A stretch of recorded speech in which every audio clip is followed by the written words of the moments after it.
नमस्कार, मैं हूं रविंद्र जैन और आप देखना शुरू कर चुके हैं सबकी खबर। मध्य प्रदेश में डॉक्टर मोहन यादव का अब मंत्रिमंडल पूरी तरह तैयार हो चुका है। अधिकांश मंत्रियों ने मंत्रालय में जाकर अपने विभाग का चार्ज लेना शुरू कर दिया है। आज मैं एक थोड़ी सी हटके खबर बताने वाला हूं और जो खबर मैं अपने अनुभव के आधार पर बता रहा हूं, इसे आप कोई टोना टोटका मत समझिए, इसे कोई इस तरह की खबर मत समझिए कि मैं कोई भ्रांति फैलाने की कोशिश कर रहा हूं। लेकिन मुझे लगता है कि मध्य प्रदेश में दो विभाग ऐसे हैं जो जिस मंत्री को दिए जाते हैं उस मंत्री के राजनीतिक जीवन में उथल पुथल शुरू हो जाती है। कई बार वो राजनीतिक बियावान में भी चला जाता है और कई बार उससे भारी नुकसान भी झेलना पड़ता है। यद्यपि कई लोग ऐसे भी हैं जो राजनीतिक पटरी पे तो आए हैं लेकिन वो फिर मंत्री नहीं बन पाते हैं। ये तमाम सारी चीज़ें मैं आज आपको बताने वाला हूं। मध्य प्रदेश के ऐसे कौन से दो विभाग हैं जिसका मंत्रालय संभालते ही उनके राजनीतिक जीवन में उथल पुथल शुरू हो जाती है। और ये उथल पुथल क्यों शुरू होती है उसका हम सिर्फ अंदाज लगा सकते हैं। हमारे पास कोई साइंटिफिक इसका रीज़न नहीं है, ना ही हम इसको कोई वैज्ञानिक आधार पर सिद्ध कर सकते हैं। लेकिन मैं पिछले 35-40 साल से जो जर्नलिज्म कर रहा हूँ, मेरा जो अनुभव है उसके आधार पर मैं ये बता सकता हूँ कि मध्य प्रदेश में जिस भी मंत्री को स्वास्थ्य विभाग मिला है उसे कहीं ना कहीं या तो राजनीतिक बियाबान में चले गए हैं या फिर उनके जीवन में काफ़ी उथल पुथल बची है। और दूसरा विभाग है मध्य प्रदेश में महिला एवं बाल विकास विभाग। अब इसके बारे में तमाम सारी अटकलें हैं। मैं बताऊंगा कि ये विभाग किन किन मंत्रियों को, किन किन नेताओं को मिले थे और उनका राजनीतिक कैरियर कैसे कैसे चौपट हुआ। लेकिन मैं इसके साथ में ये भी बताऊंगा, जो मुझे चर्चा है, इन विभागों की चर्चा है कि स्वास्थ्य विभाग एक ऐसा विभाग है जिसमें भ्रष्टाचार चरम पर रहता है। या दवाइयों के नाम से पैसा खाते हैं या इलाज के नाम पर तमाम सारी अनियमितताएं हैं। अस्पतालों में निर्माण हो, दवाइयां हों, या यहाँ पर एक बहुत बड़ा एक कॉकस काम करता है, आप कह सकते हैं एक माफिया काम कर सकता है, जिसे हम मध्य प्रदेश में मेडिकल माफिया के नाम से जानते हैं। जो दवा सप्लाई में हमने देखा, एक समय ऐसा था मध्य प्रदेश में, भारतीय जनता पार्टी की सरकार नहीं थी उसके पहले भी, कि उस समय आप बल्लभ वहाँ से यदि दवा सप्लाई का ऑर्डर लेके जाएं और जाकर जिले में आप सीएमओ को दे दें तो वो आपको तत्काल प्रभाव से कमीशन नगद हाथ में दे दिया करता था। ऐसा माहौल भी हमने देखा और वो माहौल का केवल स्वरूप चेंज हुआ है। आज भी स्वास्थ्य विभाग में भ्रष्टाचार बंद नहीं हुआ है और इस भ्रष्टाचार का खामियाजा कहीं ना कहीं उन विभाग के मंत्रियों को भुगतना पड़ा है। मैं ये नहीं कह रहा हूं कि केवल स्वास्थ्य विभाग में भ्रष्टाचार होता है इसलिए इसका ही खामियाजा भुगतना पड़ता है। मैं ये भी कह रहा हूं कि अन्य विभागों में भी होता होगा भ्रष्टाचार, लेकिन स्वास्थ्य विभाग चूंकि आम आदमी की परेशानी से जुड़ा है, उसके दर्द से जुड़ा हुआ है, उसकी तकलीफ से जुड़ा हुआ है, और आप उसकी तकलीफ में जब पैसा खाने की कोशिश करते हैं तो उसका खामियाजा कहीं ना कहीं आपके जीवन पर पड़ता है। ऐसी मेरी व्यक्तिगत मान्यता है। मैं आपको बता दूं कि मध्य प्रदेश में पिछले 6 मंत्रियों की मैं बात कर सकता हूं जिनको स्वास्थ्य विभाग मिले या महिला बाल विकास मिले, उनका राजनीतिक जीवन कहीं ना कहीं अस्थिर रहा। वे सुखी कम से कम नहीं रह पाए और कई तो ऐसे हैं जो राजनीतिक बियावान में ही खो गए। मैं आपको बात करता हूं स्वास्थ्य विभाग की। पहले स्वास्थ्य विभाग में राजेंद्र कुमार सिंह जो भिंड से विधायक थे, उन्हें स्वास्थ्य विभाग दिया गया था पटवारी के समय। उनका राजनीतिक जीवन ही चौपट हो गया। आज शायद भारतीय जनता पार्टी की ये पीढ़ी उनका नाम तक नहीं जानती होगी कि राजेंद्र कुमार सिंह कौन है, लेकिन मैंने देखा था एक समय उनकी तोती बोलती थी। मध्य प्रदेश के स्वास्थ्य विभाग में उनके बगैर पत्ता नहीं हिलता था। उसके बाद बात करें मध्य प्रदेश में जो आईजी रहे, उन्होंने रिटायरमेंट लिया, भारतीय जनता पार्टी में शामिल हुए, मंत्री बने और उन्हें स्वास्थ्य विभाग मिला। लेकिन आज स्थिति यह है कि अब उनको कोई पहचानता नहीं है। उनका नाम है रुस्तम सिंह जी। पहचानते तो हैं क्योंकि भाई जानते हैं कि अभी कुछ दिन पहले तक रहे हैं वो। अभी उन्होंने अपने बेटे को खड़ा किया मुरैना से, वो भी चुनाव हार गए। रुस्तम सिंह को टिकट नहीं मिला, उसका राजनीतिक जीवन पटरी से उतर गया, तो वो भी लंबे समय तक स्वास्थ्य विभाग में रहे हैं। मैं बिल्कुल नहीं कह रहा हूं कि इन्होंने पैसे खाए होंगे, लेकिन इनके विभाग में भ्रष्टाचार होता है, इसे कोई अस्वीकार नहीं कर सकता है। मैं तीसरी बात करता हूं नरोत्तम मिश्रा जी की।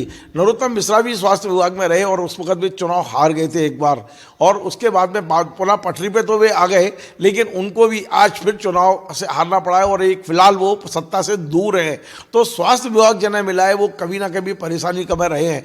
यद्यपि स्वास्थ्य विभाग मिलने के बाद हमारी जानकारी है कि नरोत्तम मिश्रा नहीं चाहते थे कि उन्हें स्वास्थ्य विभाग दिया जाए। उन्होंने बड़ी प्रयास करके स्वास्थ्य विभाग वापस किया था और लंबे समय तक वे राजनीति में चमकते भी रहे। फिलहाल वो चुनाव हारे हुए हैं, पटरी से उनकी गाड़ी उतरी है, उम्मीद करते हैं कि शायद फिर से आएगी। लेकिन मैं आपको बता रहा हूँ कि नरोत्तम मिश्रा भी स्वास्थ्य मंत्री रहे हैं मध्य प्रदेश के।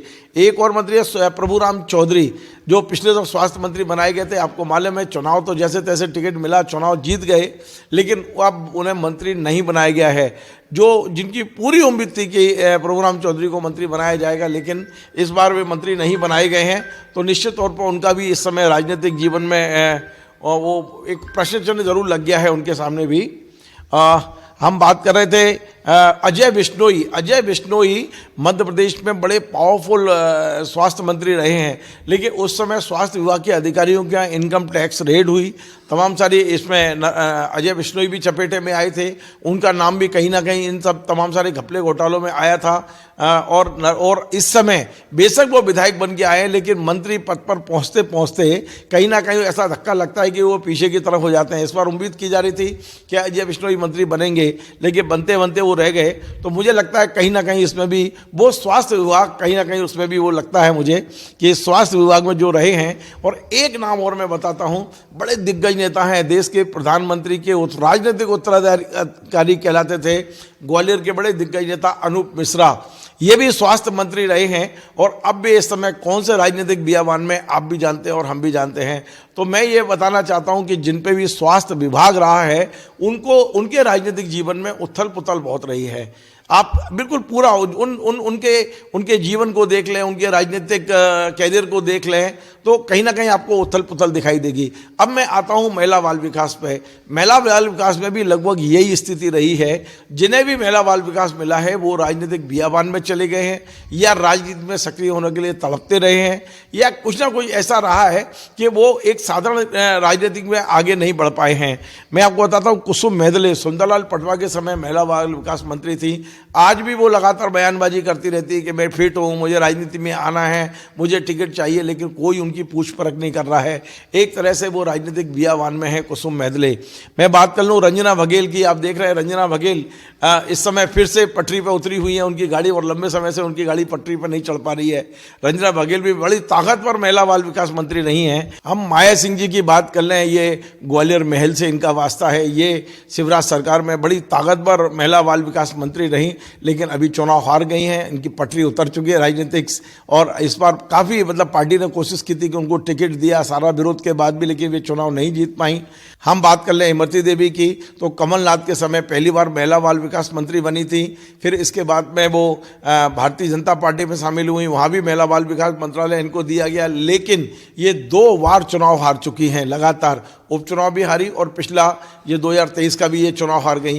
ये भी अभी फिलहाल राजनीतिक वनवास में चली गई हैं, बियाबान में चली गई हैं। हम बात करें अर्चना चिटनिस की, ये बड़ी ताकतवर महिला बाल विकास मंत्री रही हैं, चुनाव हारी, इस बार जैसे तैसे जीत के आई, लेकिन वो मंत्री पद तक नहीं पहुंच पाई। अब हम बात करते हैं ऐसे नेता की जिसके बारे में कोई भी व्यक्ति विश्वास नहीं करेगा, लेकिन महिला बाल विकास विभाग एक बार ले लिया, 2-2.5 साल चला लिया, और उसके बाद इन्हें भी सत्ता से बाहर होना पड़ा। और ये मध्य प्रदेश के सबसे दिग्गज नेता हैं शिवराज सिंह चौहान। मैं आपको बता दूं, इमरती देवी के चुनाव हारने के बाद ये तय माना जा रहा था कि महिला बाल विकास विभाग किसी को दिया जाएगा, लेकिन शिवराज सिंह जी चौहान ने इसे अपने पास रखा और लगभग 2.5 साल शिवराज सिंह जी इस विभाग के मंत्री रहे। और हमने परिणाम देख लिया है कि आज शिवराज सिंह चौहान भी सत्ता से दूर हो गए हैं।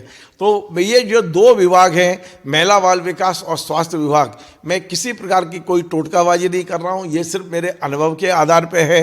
हो सकता है मेरी खबर सही हो सकता है मेरी खबर गलत हो, लेकिन मेरा अनुभव ये रहा है कि स्वास्थ्य विभाग और महिला बाल विकास 2 ऐसे विभाग हैं, क्योंकि एक में एक व्यक्ति के स्वास्थ्य, पूरे जनता के स्वास्थ्य से जुड़ा हुआ पैसा रहता है, फंड रहता है, और उसमें अनियमितताएं होती हैं। और दूसरा, हमारे मासूम बच्चे, चाहे वो आंगनवाड़ी के हों, मतलब महिला और बाल विकास विभाग का पैसा, जिसमें महिलाएं भी जुड़ी हैं और बच्चे भी जुड़े हैं। और हम जानते हैं कि ये दोनों विभागों में भ्रष्टाचार चरम पर है। हमने देखा महिला बाल विकास में कब से कॉकस काम कर रहा है, कब से माफिया काम कर रहा है, आंगनवाड़ी माफिया काम कर रहा है, या जो बच्चों को जो पोषण आहार दिया जाता है, पोषण आहार घोटाला हमें पूरा मालूम है कि कितना बड़ा पोषण आहार घोटाला पिछले दिनों हुआ था। तो ये दो विभाग ऐसे हैं जो कहीं ना कहीं काफ़ी संवेदनशील हैं। और मैं इस खबर के माध्यम से मध्य प्रदेश में जो नए दो मंत्री बनाए गए हैं, स्वास्थ्य मंत्री बनाए गए हैं उप मुख्यमंत्री राजेंद्र शुक्ला और महिला बाल विकास मंत्री बनाई गई हैं निर्मला भूरिया, मैं उन दोनों को केवल ये सचेत करना चाहता हूं कि ये ऐसे विभाग हैं जहां आप जो कुछ अभी मैंने कहा है इसे पलटने की क्षमता आप रखते हैं। आप इन दोनों विभागों में यदि ईमानदार हैं, यदि आप इस विभाग का भ्रष्टाचार समाप्त कर सकें, आप वाकई स्वास्थ्य विभाग के जरिए लोगों का स्वास्थ्य ठीक कर सकें, तो निश्चित तौर पर इस धारणा को बदला जा सकता है। इसी प्रकार निर्मला भूरिया जी, आप भी यदि चाहें तो महिला बाल विकास विभाग में भ्रष्टाचार को रोककर, यहाँ से माफिया को खत्म करके, पोषण आहार घोटाले की जांच कराकर, दोषियों को सजा दिलाकर आप भी बहुत बड़ा काम कर सकती हैं। और जो धारणा हमने जाने अनजाने में बना ली है उस धारणा को आप तोड़ सकते हैं। यदि आपने ऐसा नहीं किया तो हो सकता है, मैंने दोनों विभागों के 6 मंत्रियों के नाम बताए, 7वें मंत्री आप हो जाए दोनों विभागों के, आपके राजनीतिक जीवन में उथल पुथल शुरू हो जाए। मैं ऐसा चाहता नहीं हूँ, लेकिन हमारे कर्मों पर भी कई चीज़ें आधारित रहती हैं। तो मैं तो यही कहूँगा और चाहूँगा, उम्मीद करूंगा कि ये दोनों मंत्री जो अभी बने हैं डॉक्टर मोहन यादव के सरकार में, राजेंद्र शुक्ला जी, निर्मला भूरिया जी, ये दोनों ईमानदारी से अपने कार्य को करके इस विभाग के ऊपर जो दोष लगे हैं, इसके बारे में जो अटकलें हैं, इसको जो माना जाता है कि इस विभाग के मंत्री विचारवान में चले जाते हैं, इस धारणा को तोड़ने का काम करेंगे, ऐसी मैं उम्मीद करता हूं। आपको हमारा ये कार्यक्रम पसंद आए, आप इसे शेयर करें, लाइक करें, कमेंट करें और आपसे बार बार निवेदन है हमारे इस चैनल को सब्सक्राइब अवश्य करें। धन्यवाद।